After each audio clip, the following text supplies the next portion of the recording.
Hello guys, welcome back to my channel glow with Nandini. আমি হলাম নন্দিনী। আশা করছি তোমরা সবাই খুব ভালো আছো, আমিও খুব ভালো আছি। আর তোমাদের সবাইকে জানাই শুভ নববর্ষ। বেশি দেরি না করে let's jump to the video.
So face makeup আমাদের ডান। পয়লা বৈশাখ বলে কথা, শাড়ি না পরলে তো আমাদের লুক কমপ্লিটই হবে না।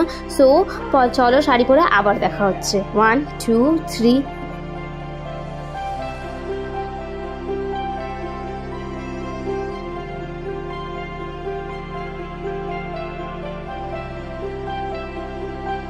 আশা করছি আমার এই ভিডিওটা তোমাদের সবার জন্য হেল্পফুল হয়েছে।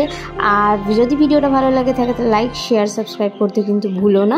আর দেখা হচ্ছে আমার নেক্সট ভিডিওতে। Tata bye.